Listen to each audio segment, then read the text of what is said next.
Well, hello everybody, Steve the Amateur Historian, and here we are, the first episode, the season premiere, if you will, of Season 3 of Historic Murders of Portland. Now, hopefully you're hearing me mostly loud and at least mostly clear. That would be a win for me at this point. I've already shot a few episodes in this series, and the audio it's not terrible. It's not, you can hear it, it's just a little meh. If you watch my channel, you remember a little while back I was at the beach and I almost lost my trusty GoPro here in the ocean. And after recovering it, I didn't realize till after I used it next to vlog, in which I recorded a couple episodes in this series. I'll be sure to put titles before those episodes to let you know this is one of the episodes where the audio's a little when my GoPro got washed out, got a lot of particles up in the old microphone, little holes, little sprockets up there, and it was actually kind of clogging it. And I think because of that, the audio in a couple of these episodes is going to be a little bit softer, a little bit muffled, and every little sound, every movement I make of the GoPro, you hear it really loud. Maybe you still are right now, I hope not. I took a little needle and kind of was sticking in those little holes and trying to clear the sound out. And I did a little test this morning, and it seemed to me like the audio was coming through a lot more clear. That could have just been luck in the moment. I still may sound kind of muffled and a little far away. I hope not, because I'm going out and doing more episodes today, and I'm not going to know how the audio is going to be till I get home. But for our sake, I'm heading over to a part of southeast Portland. It's a little more off in this direction, heading towards Mitchell Street for this inaugural case, Season 3, Historic Murders of Portland.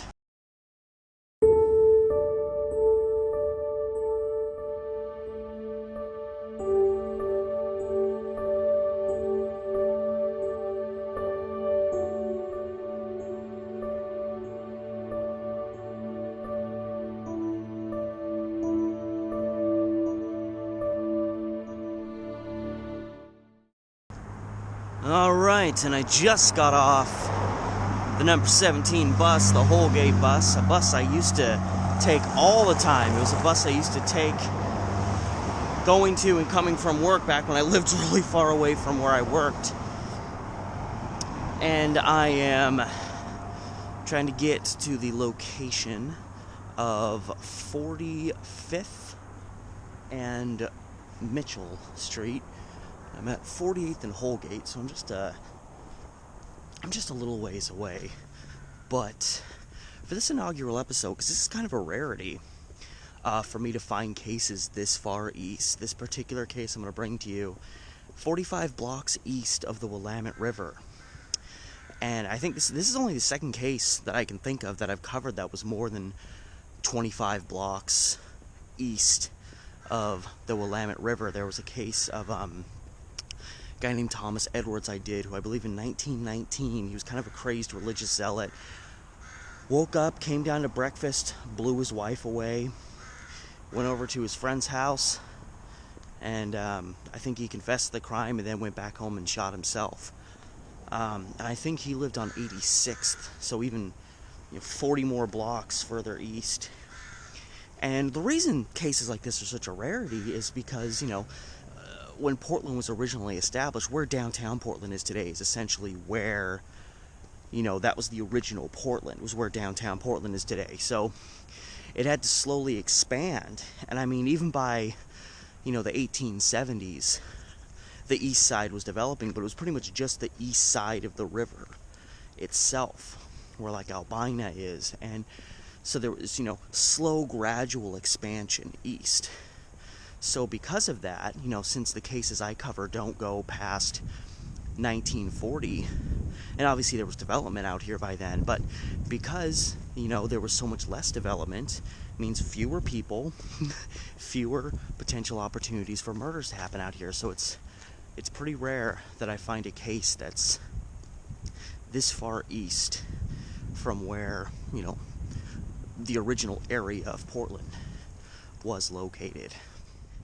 And as I am making my way to the place in question, lay a little bit of the groundwork for you. We've got this fellow named George, I'm assuming his last name was pronounced Goodever. Could have been Goodever, but that sounds weird. His name was essentially a compound of good and ever, so I think it was Goodever. And he had been married, age-old story, he was married to a woman named Bessie, and things went south. I never really found out exactly why. I mean, considering the time, there's a lot of, theories you can throw around, but in February 1940, they got divorced. She went her own way, and George, like so many people, couldn't handle it, it seemed. So I don't know if he was a deadbeat who couldn't hold down a job. I don't know if he was physically abusive and or verbally abusive, emotionally abusive.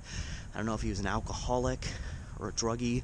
Those were pretty much the common threads of husbands back then that ended up finding themselves abandoned by their wives, because it was usually because they were drunks and abusive, which usually those two went hand in hand. I mean, they still do today. Or he was you marry some guy and then you find out right after getting married that this guy's a total deadbeat. What am I doing with this guy?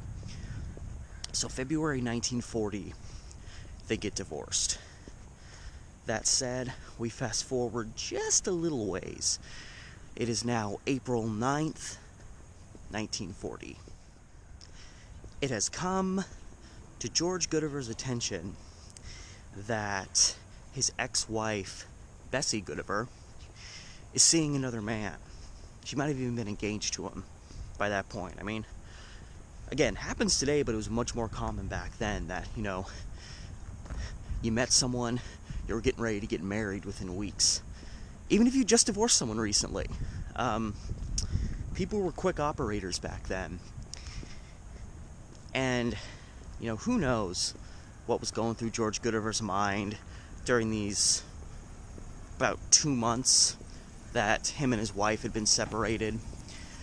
But probably, I'm only spitballing here, but I'm guessing he ultimately learned that she was seeing another man, and that jealous ex-husband element that came out of so many men snaps. And I feel like it's not even so much you've got guys that really genuinely wanted their wives back that badly, but it's just men are prideful creatures, always have been. And one thing a lot of men can't handle, whether they care about the ex or not, they cannot handle it when they find somebody else to be with. I remember that with my girlfriend when we broke up, and I tried to get her back. Ultimately got her back a couple years later, but when I first tried to get her back, it didn't work out, and she told me that she was with somebody else and that she was happy, and that just knife in the chest. It killed me to know that somebody else was making her happier than I was. Of course, that's all dumbass, worthless history now, because now we are together, and we've been happily together for about 4.5 years now, since getting back together. So I get that feeling, that, oh my God, I can't stand the idea of somebody else making the person I was with, happier than I could. It sticks with you, even if you don't really want to be with that person anymore. And some people, a lot of men don't know how to handle it. So, on this day, maybe even been nighttime, April 9th, 1940, possibly drove right down this road. Bessie is with her new beau, a guy named Wilson Shaver. And they're traveling along with Wilson's brother, Russell Shaver. And they're driving to where Bessie's uncle, a guy named Claude Shannon, lived. And he lived on the northwest corner of 45th and Mitchell. I'm currently passing through 46th and Mitchell, so it's right up here. And all these houses, I think, are more... These are probably 50s homes. So the house that would have been here is not here anymore, the house that Claude Shannon would have lived in. And this would have been, again, a little bit less populated than it is now, because it would have been 80 years ago. So there's this little house at the intersection, northeast corner of 45th. This is where Claude Shannon's house would have been, where everybody was going that night. And Russell Shaver, that's the brother, George Goodever, they all have names that end in R, parked his car somewhere in this area. Probably along the street over here, possibly on the street over here. I'm not really sure exactly. But anyway, the party shows up here, this proximate area right behind me, where, the drizzle is getting into my glasses, where Claude Shannon's house would have been, somewhere behind me. You're getting a little covered in water too. And when they showed up, everybody except Wilson and Bessie went inside. You know, they are in love. They decided to stay out in the car together. So they were probably parked, I would guess, along the street right here, right out in front of the house. And they don't know that George Goodever is parked in his car in the darkness close by.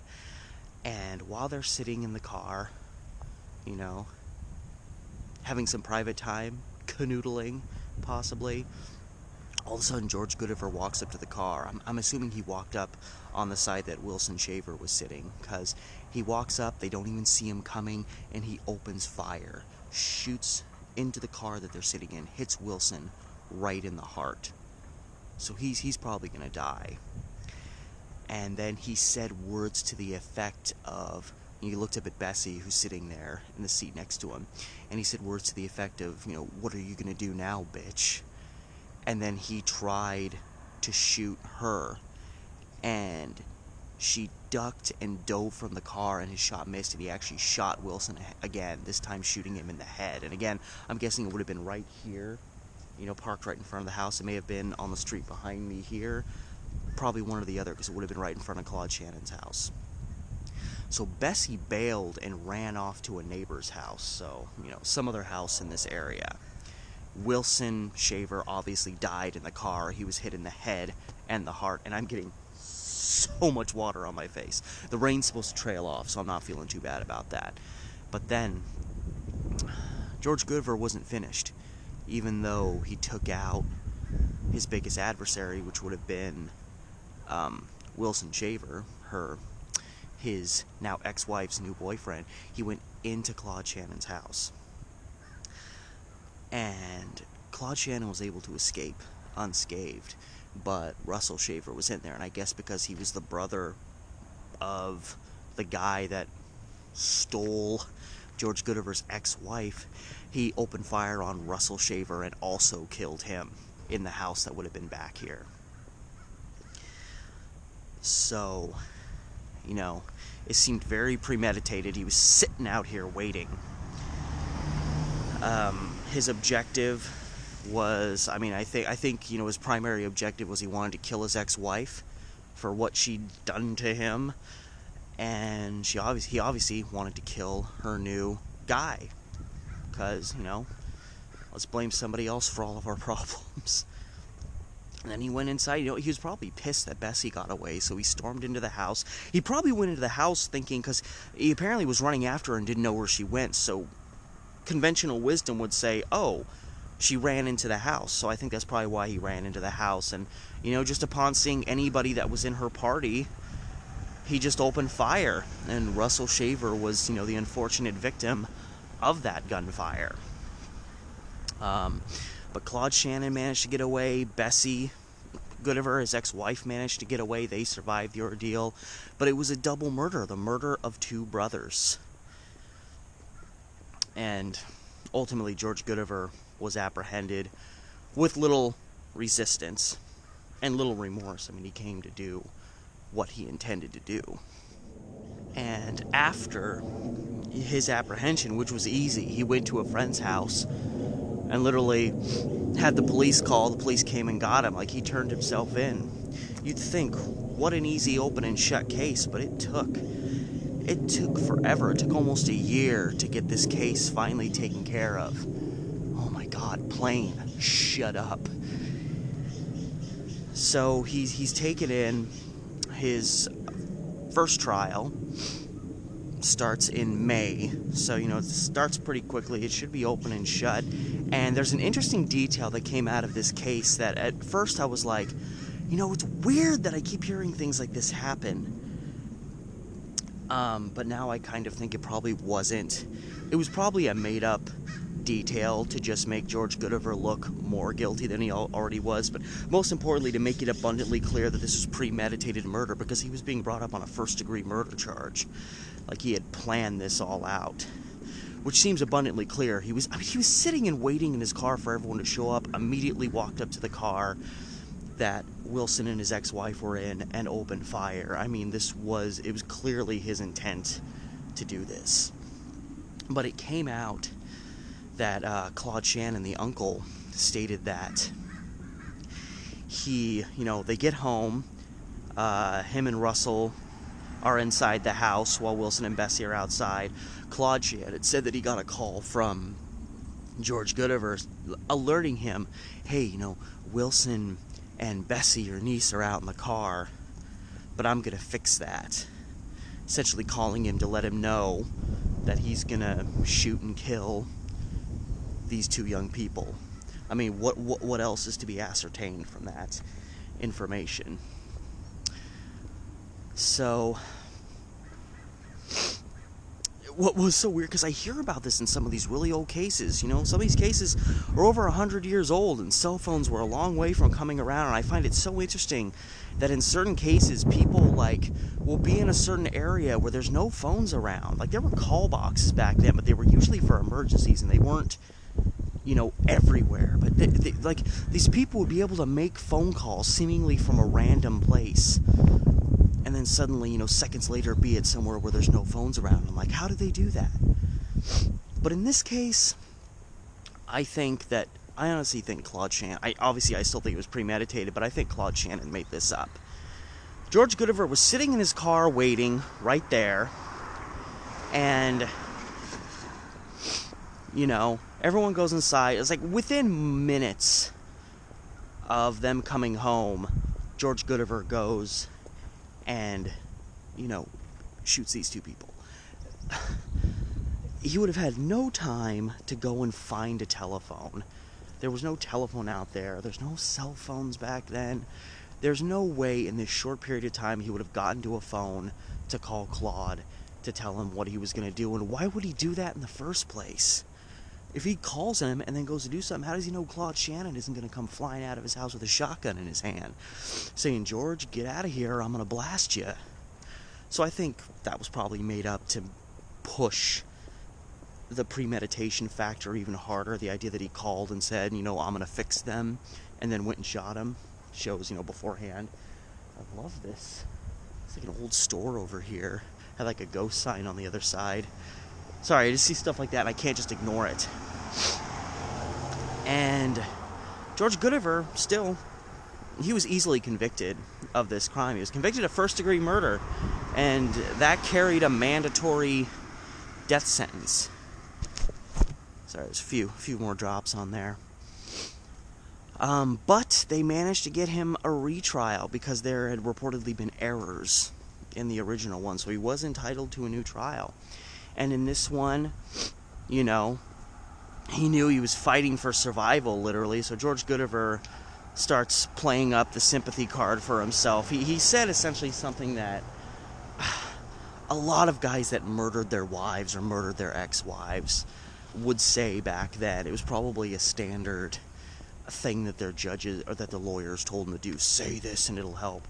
Which was the classic, I really was intending on shooting myself, and I'm sorry, things just got out of hand, and somehow other people got shot, and I didn't commit suicide.